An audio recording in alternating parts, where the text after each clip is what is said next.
President Boko begins visit to Estonia to strengthen ties.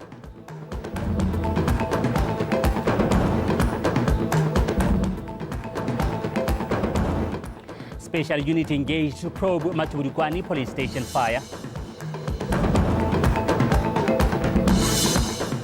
And in sports, the local tennis player Nyati-Ramahobo is the World ITF J100 champion.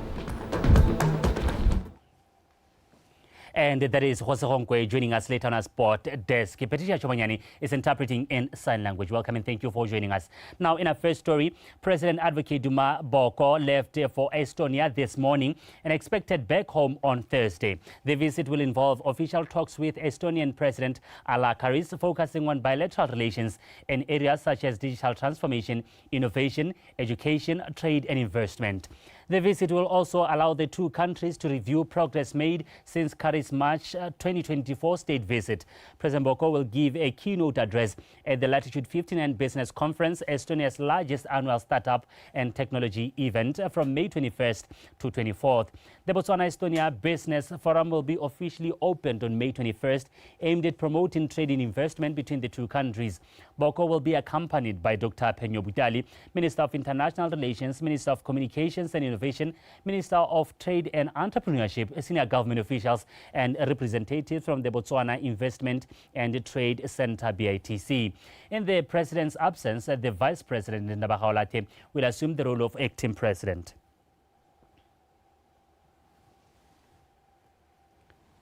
Now, the acting commissioner, Mr. Solomon Mansui, says a specialized unit has been engaged to investigate the cause of fire that destroyed the Nyati-Ramahobo police station Saturday night. Mr. Mansui was speaking in an interview at the scene, accompanied by the Minister of State President, Mr. Moeti Mohasa, during an assessment of the damage. He stated that the fire caused extensive damage, resulting in the loss of nearly everything inside the building. Like Itoteng has more. Turn of events, the Nyati-Ramahobo police station was engulfed in flames, resulting in a significant damage to the facility. This morning, the Minister for State President, accompanied by the Acting Commissioner of Police, visited the site to assess the situation firsthand. The fire has left the station in ruins, with nearly all equipment and records destroyed. We have deployed all specialized units to assist with this investigation, including fire experts who are working alongside us to determine the cause of the fire. Our teams are working tirelessly around the clock to uncover the facts and get to the bottom of this matter. We will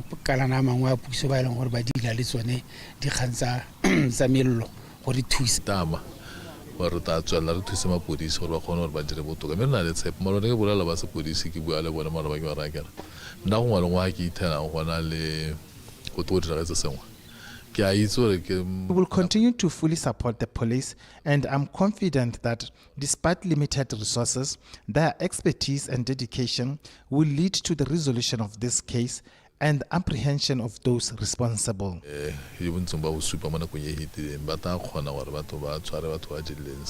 Despite the setback, the police remain resolute in its mission to service and protect the community.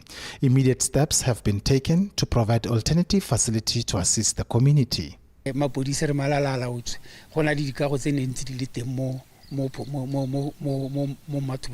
station, community service center. Our commitment to serving the nation remains unwavering. To ensure continuity of police service to the public, we have repurposed alternative facilities to temporarily support operations during this period.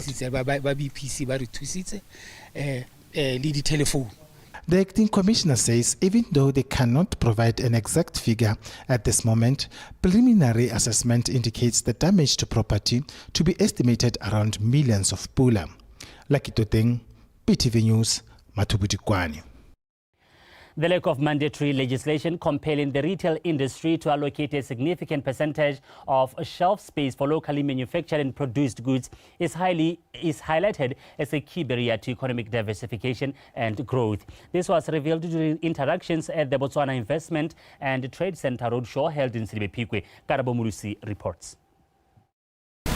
These are some of the products manufactured by the companies in the Special Economic Zone, the SPEDU region, majority of them funded by large sums of loans and certified according to the regulatory standards. However, even with numerous technical support provisions, they are just surviving, struggling to prosper for various reasons. One being lack of reserved shelf space in major retail outlets for local products.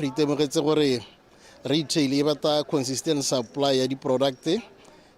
We have noted that the retail market requires consistent supply of products and quality. It's also important to build relations with floor supervisors and store managers so that eventually your product can be placed in prime shelves. Placement of product visibility. Well, the general public... The general public has embraced our business. The farmers come to buy from us, but we have a challenge with the retail industry. When we approach them, they tell us that they have long-standing suppliers. There are people who are Me re lwantwa eo re leba BITC through our advocacy. As the BITC, we are advocating for the formulation of policies that will compel the retailers to allocate a certain percentage of shelf space for the local products, like in other countries.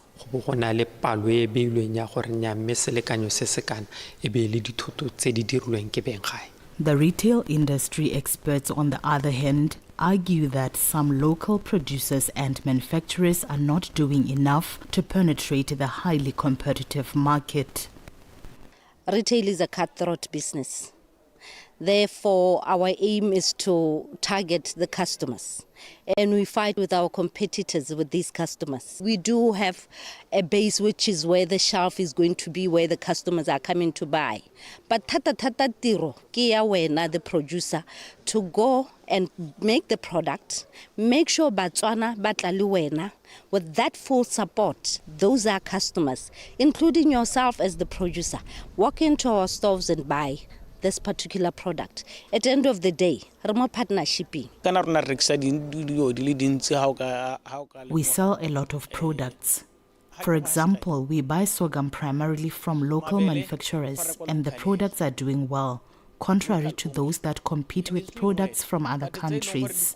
The other challenge is that some customers have a negative perception towards local products. Local products. From the BITC business-to-business interactions, the Silibe Pico business community remain optimistic for an urgent policy shift that will address their challenges and unlock opportunities. Karabo Mulusi, BTV News, Silibe Pico. Having a trained pool of pilots is an important aspect for the Botswana Defence Force, hence the need to invest in aviation courses for officers in need. This was said by the Deputy Air Arm Commander, Brigadier Colin Maruping, alluded during the graduation ceremony of 6 members of the BDF on Friday at Thebe-Phatswa. Lizzie Class has more. 6 members of the BDF recently graduated from the ab initio basic flying course after an intense 18 months training at the aviation school, which draws potential aviators from as far as Mozambique. The graduating cohort were reminded that this is the beginning of a definitive journey to undertake the BDF missions of peacekeeping and rescue those in need. As the Air Arm Command, we have consistently demonstrated our capacity to serve beyond defense. We continue to be the backbone of our country's aid to civil military authorities and also to disaster response efforts. Some of the graduates revealed that this is a dream come true and are results of their hard work and dedication. Every course has challenges, but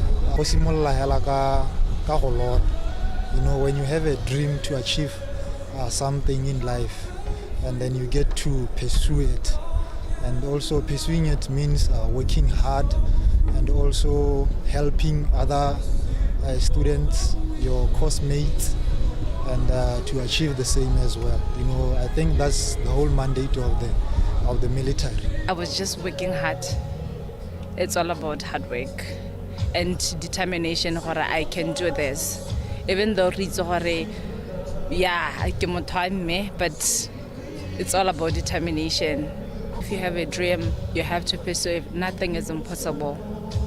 Yet all need determination and you working hard.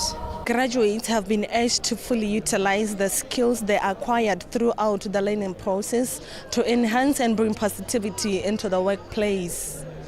Lizzie Class, BTV News, Tebepatwa, Base.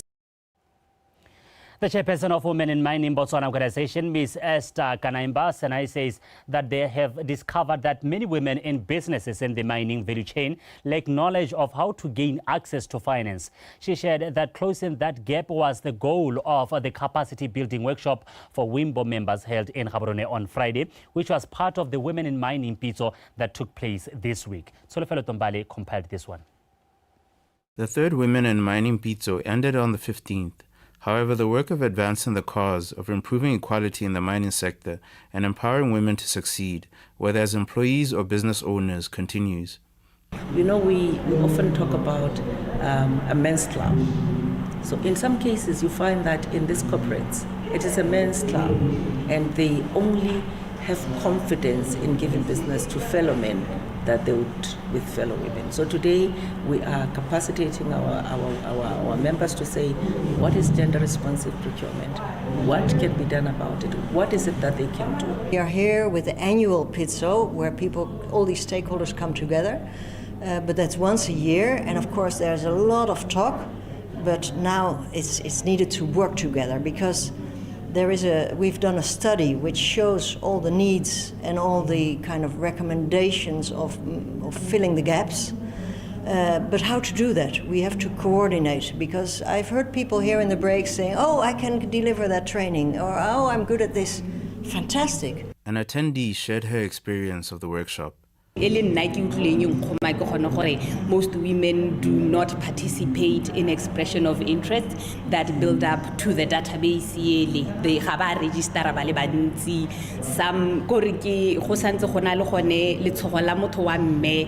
that power but the support that is out there to say fear WIMBO also highlighted that the challenges facing women in mining remain numerous, including toxic workplaces, however, remain unwavering in their passion to address these issues. As they continue to grow and receive both local and global support, their ability to tackle these challenges improves. Solofelo Tombale, BTV News, Gaborone.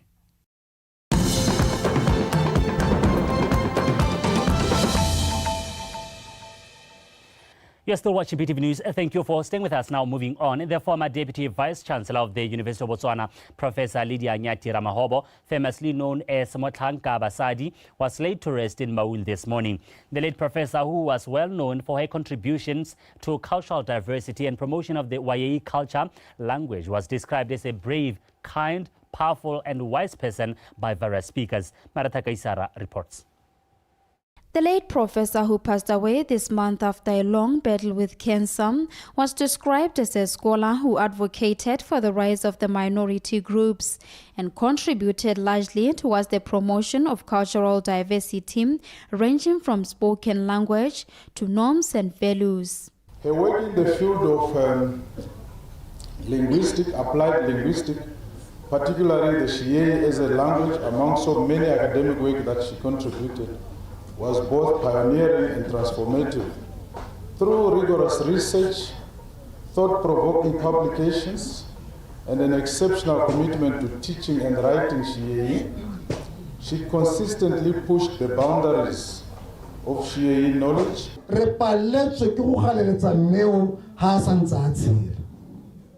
We failed to appreciate her while she was still alive. This is a mistake we have made, but I would like to urge you to pay people respect with love while they still live.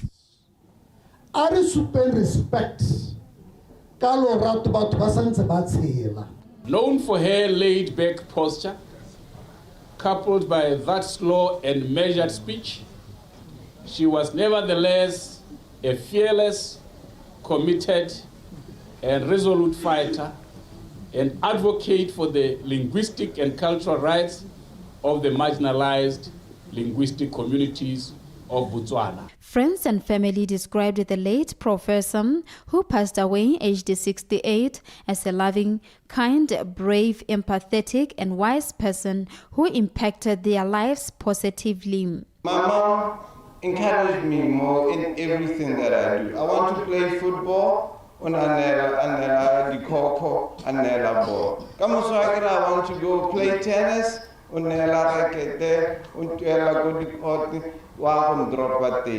Everything she supported me.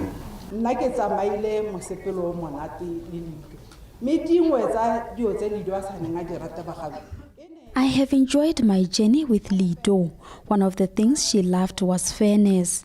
She would never allow anyone to be treated unfairly.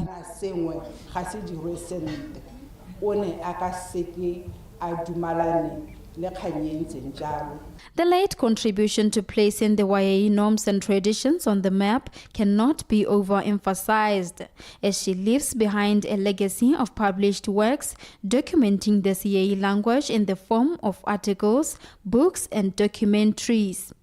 Mareta Kaisara, BTV News, Maung.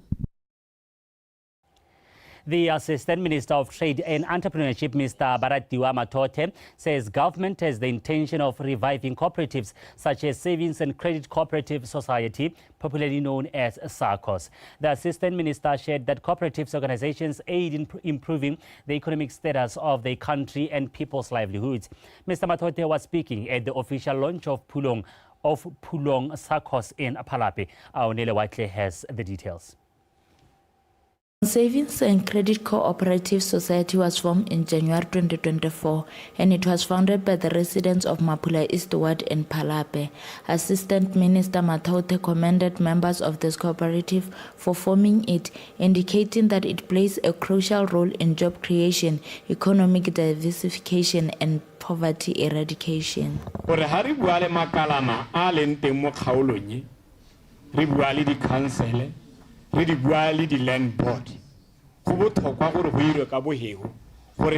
The government will intervene and speak to the relevant stakeholders such as land boards and councils to ensure that cooperatives are assisted accordingly.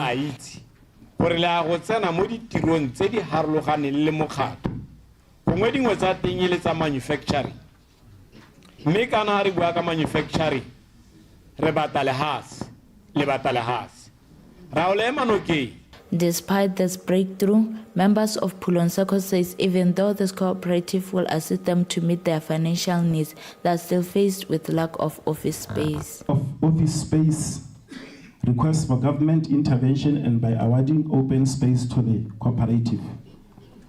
The other challenges that we have is that we are requesting the government to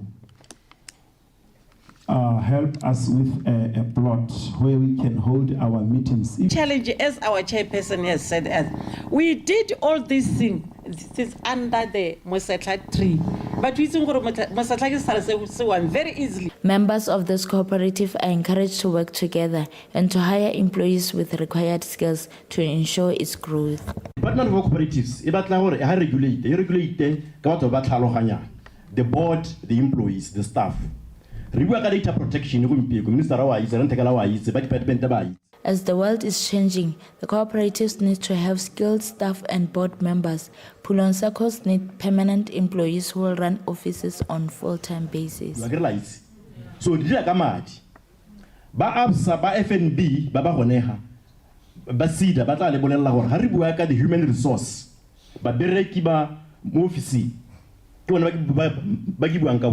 SACCOs plays a crucial role in promoting access to affordable, appropriate, and sustainable financial services, particularly for undeserved and marginalized populations and communities. Aunelo Wadle, BTV News, Palape. As the Okavango River continues to fill up, Okavango District Commissioner Mr. William Kyaring has advised residents of Eta 13 in Ikoha to be cautious of flooding which might damage homes and landscapes. When assessing some residential areas with the disaster management team, he said they have started coordinating evacuation of residents from flooded areas should the water pose a threat. Taini Tsukudu with more. According to research, Okavango River last experienced a major flood in the 2019-2020 season, and currently indications are that the river is full to capacity, which might lead to flooding, which could cause damage to homes and infrastructure. According to Mr. Garing, they are prepared to evacuate communities living in flood-prone areas. The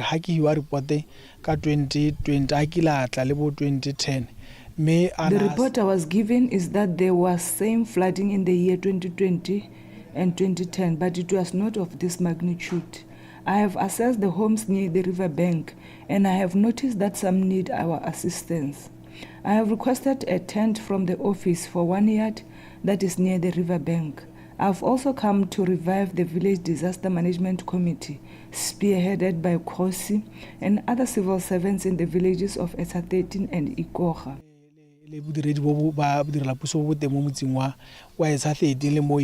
Tota se se tenyala ke gone gore seemo se se ntsenyana sa metsi se kile sa ba sa itemogela ka dingwaga tsa bo 2011.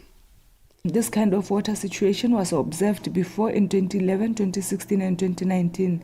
This water level will not cause any harm because according to our findings, when we measure water at the Mohembo station, we have noticed the decline in flows since the 25th of April.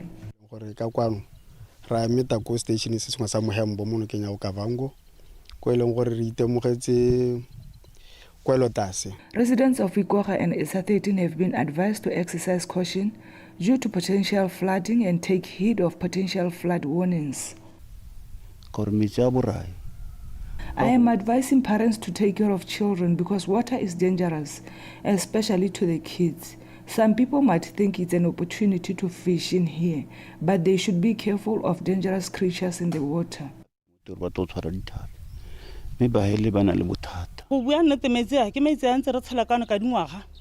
Gona le nako e tshela gore metsi a ta nna te ga gongwe ga kgone go nna te mme tota rona gone high school re tsenelele ga ke toga ke akanya hape 2010 ka hane le re tsere ka te ka le rato le le kalo le be le gore la tha jalo re sokola re ithuta botshelo se sha ke se se ntisa mo se mo sa gore jano a gompieno ya ha le tale re to hontsa ke gana go tswa. While the flooding of the river may be devastating, to some it is good news since it's an opportunity for them to go fishing to provide food for their families.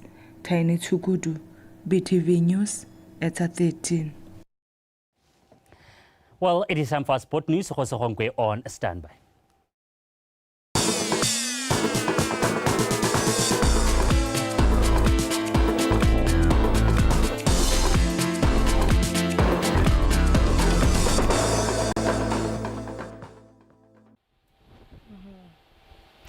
Let me thank you, Olibile, and good evening. This is Hosonke bringing to you the BOTSWANA Tonight Sports News. And with that, let's get straight into it.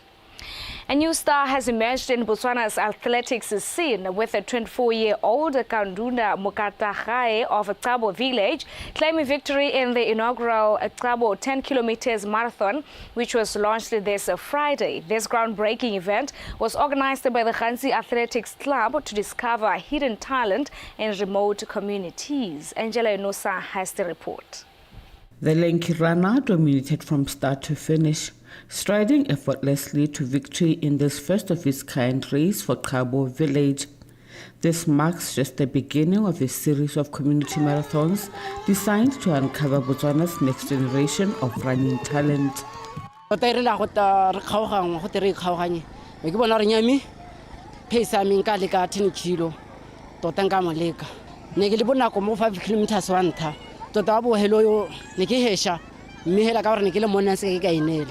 Ke rona ba le khona gore bona re khona go henya mabilo a go botlhoka ka gore le rona gongwe batho ba tantse ba dila botse dingwe ntse di re bonana di ka re bapala kana di ka re tsa from the tse dintsi thata.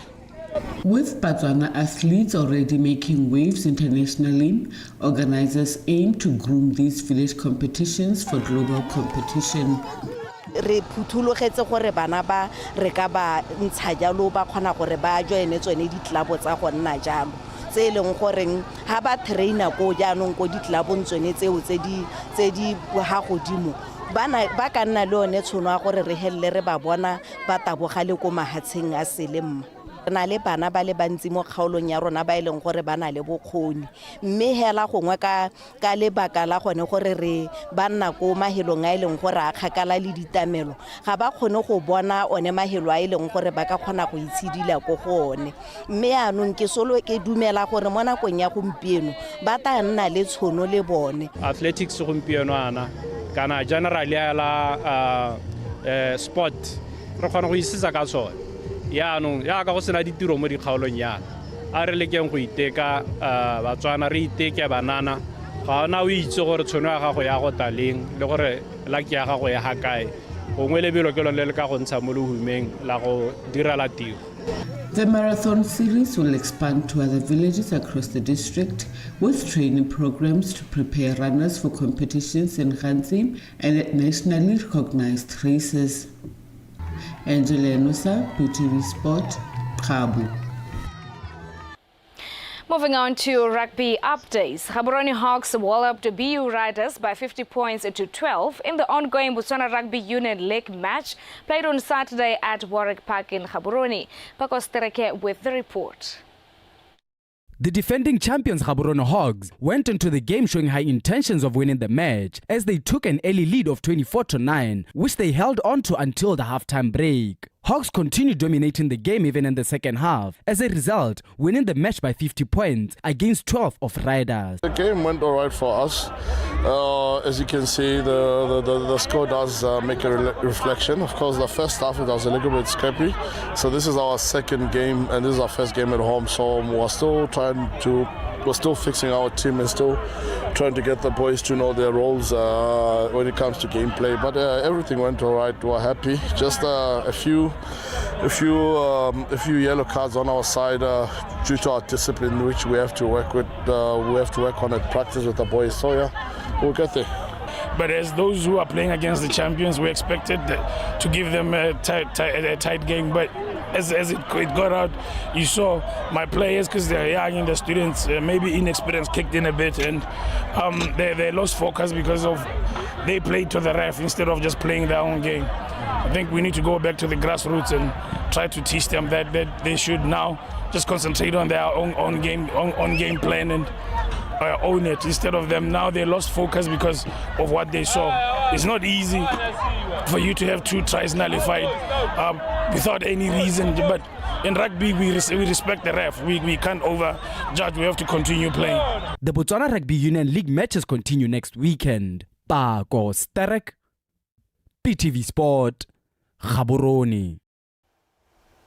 Our local tennis player Ntunga Rawin is the World ITF J100 champion after beating Amare Abos of France 6-love 7-6 in Algeria. Rawin, who kicked off the year on a winning streak, recently won the World ITF J60 in Kenya and the African Junior Championships doubles in Egypt. Yesterday's win places him as the #1 under-18 player in Botswana, who will then represent Botswana at the AUSC Region 5 Games in July in Namibia.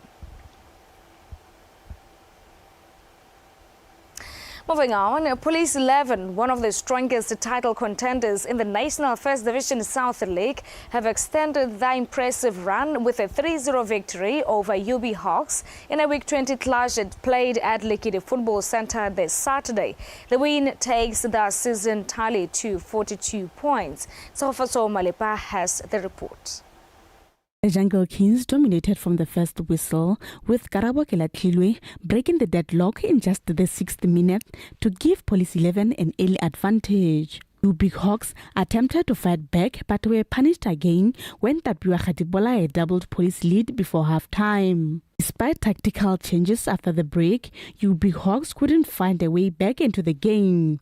Substitute Letabo Khotseng put the result beyond doubt in the 17th minute, securing all 3 points for Police 11 with their 3rd goal. It was another game that was supposed to collect 3 points, and indeed we collected 3 points because the teams that are behind us, I don't know how they played, but they're putting us under pressure, and our mandate is to make sure that we collect the 3 points on the remaining games. And I'm very glad with the boys. They understand the situation and they're doing well, and I'm happy that we managed to collect the 3 points and 2 games to go. I'm still hopeful that we can still collect the remaining 6 points. The most important game is the game which is coming on Tuesday. We're playing Nyati-Ramahobo on Tuesday. So if we win the game on Tuesday, it will be safe to say we are champions. Police were efficient in front of the box, especially our box, because we gave away the first 2 goals. The third goal is similar to the second one, where we were not able to deal with the cross. Firstly, we didn't stop the cross from coming into our own box, and secondly, we didn't defend the hole inside our box, and they scored. Going to the second half, I thought we were a better team. We did everything right, but because we were pushing too hard on the transition, they got a goal, and then mentally we were drained from there on. We need to be efficient in both boxes, our opponent's box and our own box defensively, but this forces us to win our next 2 games. Should we collect 4 points, we'll be safe. Should we win the remaining 2 games, we'll finish even a better position. In other First Division South League matches, St. Diamonds and Prisons 11 shared the spoils as they played to a 1-1 draw. Joanenyan Stars as Tlokwen United 1-0. Holy Ghost and Desert Ngau played to a 1-1 stalemate. Notwane FC and Mahosi FC also drew 1-1, while City Pola secured a convincing 3-1 win over Taunyan Strikers. Tsagofatso Malepa, BTV Sport, Gaborone. And that is all that we had for you from Botswana Tonight Sports Desk. Until we meet next time, have a good night. And now let's give you a reminder of the headlines. President Boko begins visit to Estonia to strengthen ties.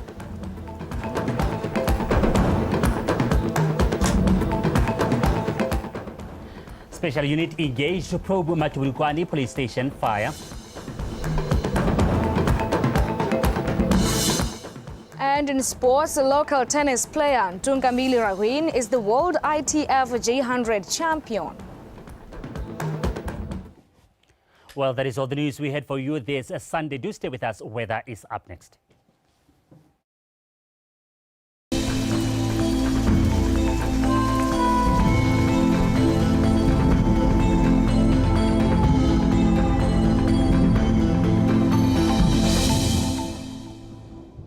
A good evening and a heartfelt welcome to today's weather update, courtesy by Faith Ketshabile. Now, currently, clouds are visible over most parts of the country, and for tomorrow, partly cloudy conditions are expected over Ngamile and Khanzi and Kalahari.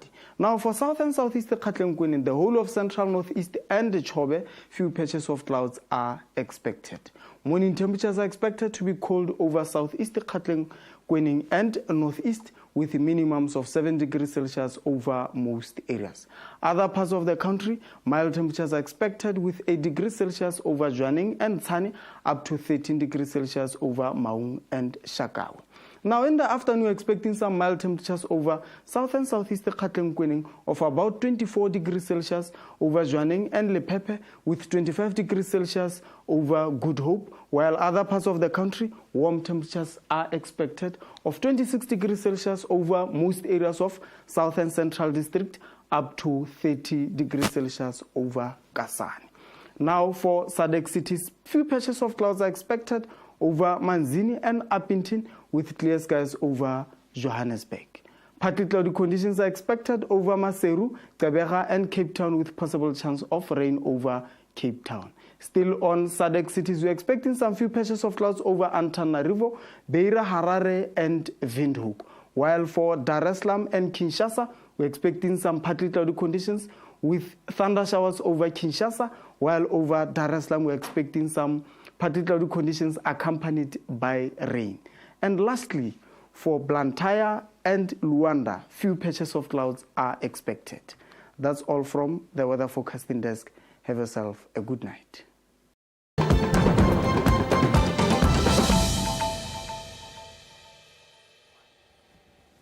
Thank you for staying with us on Botswana Tonight. Now, President Boko stated that while diamond companies are slowly closing the gap, there's a need to provide more citizens with training and upskilling to ensure diamonds leaving this country are not just